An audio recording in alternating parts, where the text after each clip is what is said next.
On today's Finance Friday, we're going to talk about what discount points are and why I think you should pay them.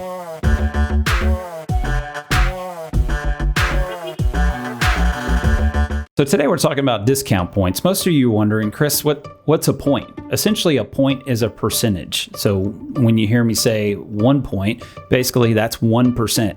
And in this case, it's 1 point or 1% of the loan amount that we're talking about. So discount points and when it comes to a mortgage are discount points that you can pay to the lender to get a lower interest rate. Essentially, if you're not happy with the market interest rate, you can pay more and get a lower interest rate. This obviously will also lower your payment as well. On the flip side of that, if you're short closing cost or need money to help close, the lender can charge a higher interest rate and provide you what's called lender credit. So essentially, you'll pay a little bit higher payment, but in exchange, we'll give you a little bit more money to help you offset your closing cost. So for an example, on a $200,000 loan, let's say the interest rate with no discount points is 3.5%.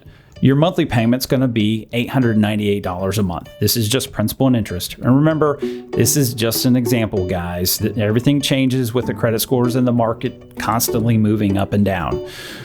In this case, let's say we pay one discount point or 1% on that $200,000 loan. That's $2,000. Well, in exchange for that, we'll give you an interest rate, as an example, at 3.25%. So that costs $2,000 to get a lower interest rate. That payment is now $870. This saves you approximately $27.59 per month. Now, we want to look at what is the break even. So I paid $2,000 and I'm saving basically $27 a month. What's my break even point? Some of you got quick calculators, but I've done it for you. So basically it's 73 months is your break even point. Now you have to look at that and say, does this make sense for me to pay $2,000 to get a basically a $28 a month savings? That decision is really in your court. How long are you going to be in the property? 73 months is basically a little over 6 years. So are you going to be in the house longer than that? Is this my forever home?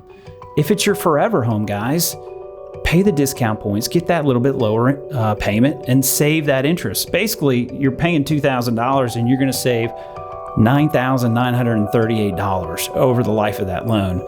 So that kind of makes sense, but how long are you going to be in the house? If you're only in the house 2 years, that doesn't really make sense.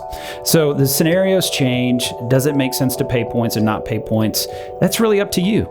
You've got to make that call, but I'm here to do the math for you. So give me a call if you have any questions. I'd love to chat. If you have any more questions about discount points, why you should pay them, why you shouldn't pay them, I'm here to help. So give me a call, 615-482-1655. It's Chris with iServe. Talk to you later. Happy Finance Friday.